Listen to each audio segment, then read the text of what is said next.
Rien qu'une larme dans tes yeux, nostalgie quand tu nous tiens. Impossible pour moi de ne pas me remémorer de ces paroles légères d'un autre temps, fredonnées par Mike Brandt, un chanteur israélien à la carrière aussi foudroyante que sa mort, en lisant notre paracha de Vaigash. En effet, on y découvre un Joseph, le fils favori de Yaakov, cet archange de beauté, d'intelligence, de courage, de piété, fondant en larmes à deux reprises.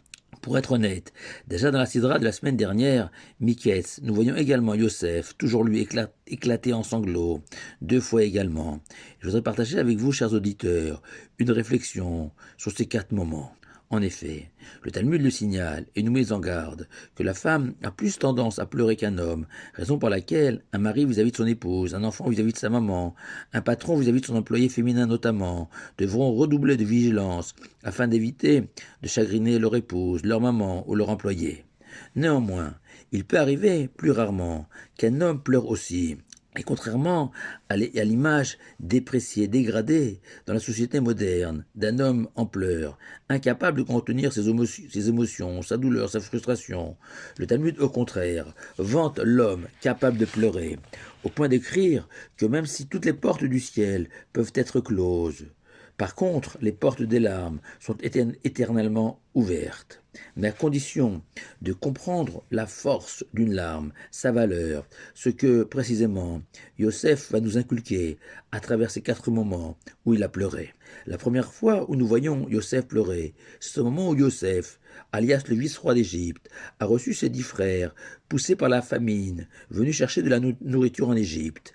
Et les frères ne le reconnaissent pas, et Yosef veut les accuser d'être des espions, et que la seule façon de prouver leur innocence sera de ramener leur petit frère Benjamin du pays de Canaan, et que lui, Yosef, en attendant Benjamin, gardera en otage Shimon, l'un des 10 frères, et que devant cette situation inattendue, les frères, pensant que Yosef ne comprenait pas l'hébreu, ont reconnu leur faute à l'égard de Yosef, et que tout ce qui leur arrivait maintenant était dû à ce péché capital à l'endroit de leur frère. Et c'est alors que Yosef s'est retiré de la pièce pour pleurer en silence sans que ses frères s'en rendent compte. Et la remarque du Maharchal, ce géant pelonné du XVIe siècle, est juste magnifique.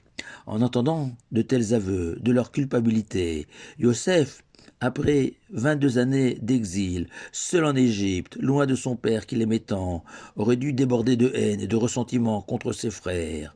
Un homme normal, oui, pas Yosef, dont la seule quête, la seule recherche, n'est pas la vengeance, comme dans un vulgaire western, non. Yosef ne rêve que de fraternité, d'unité avec ses frères, et que cette fraternité ne peut être le fruit d'une vengeance ou de représailles. Non, la fraternité se construit uniquement sur une prise de conscience de l'importance de l'autre dans toute sa différence.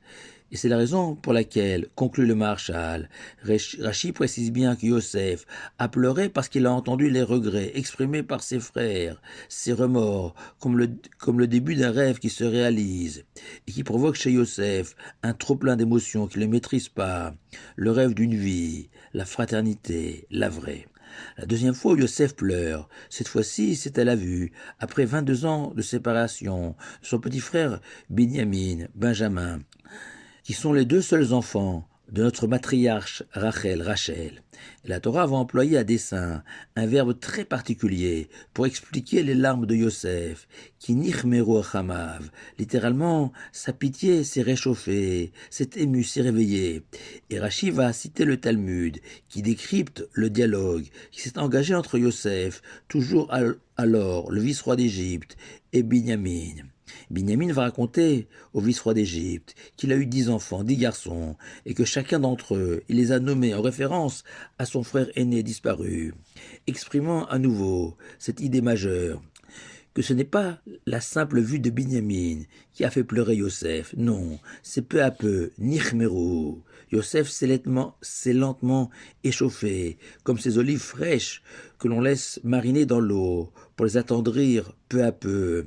véritable sens de Nichmero, et que chaque prénom cité par Binyamin était un facteur supplémentaire de l'intense bonheur que Yosef a ressenti, en comprenant que Binyamin, son seul et unique frère par leur mère, non seulement ne l'a jamais trahi, mais surtout jamais oublié, et qu'à chaque moment clé de son existence, Binyamin l'a associé, comme si Yosef était là, à ses côtés, et qu'en entendant le 10e et dernier prénom, Yosef a alors été submergé par l'émotion et s'est mis à pleurer, discrètement, devant ce véritable frère qui était Benjamin. La troisième occurrence où Yosef pleure se situe au début dans notre paracha de Vaïgash. La Torah raconte que c'est en pleurs que Yosef, alias le vice-roi d'Égypte, s'est fait connaître, ou plus exactement reconnaître de ses frères. Sauf que la Torah préfère écrire de manière étrange. Vaïten kolo bifri. Littéralement, il a donné sa voix aux pleurs, plutôt que la forme la plus simple, vaïef, il a pleuré. Peut-être pour nous suggérer l'idée suivante. Ici, Yosef n'a pas pleuré pour lui, non.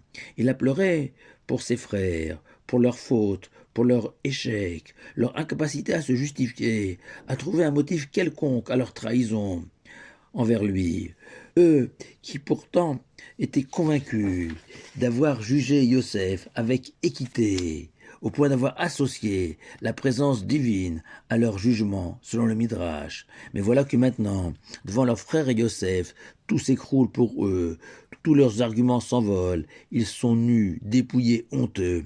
Et Rabbi Lazare, dans le Talmud, en tire la leçon suivante. Si devant un être de chair et de sang, Yosef, ses frères n'ont pas trouvé de réponse à son accusation, à plus forte raison après 120 ans, chacun d'entre nous se tiendra devant le samedi soit-il, l'Éternel, et nous serons incapables de justifier nos errements dans ce monde. Et c'est ce que veut signifier le verset. Vaïten kolo, dans sa voix, ce fameux kol, synonyme de prière, d'étude, de bonté, le kol de son père, Yaakov. Yosef y a mêlé des pleurs, des larmes, mais pour ses frères. La quatrième fois où Yosef a pleuré, c'est en retrouvant son père Yaakov dans notre paracha, après 22 ans. Et ces dernières larmes méritent une vidéo entièrement consacrée à ces retrouvailles, alors que le moment pour moi de conclure est largement arrivé, et de rappeler que les larmes sont le sang de notre âme, et que selon la nature de nos pleurs, on peut mesurer la qualité de notre âme, et que même si pleurer pour une romance inachevée peut avoir un sens pour Mike Brandt, Yosef nous révèle que l'on doit pleurer pour d'autres motifs aussi. Shabbat Shalom à vous tous.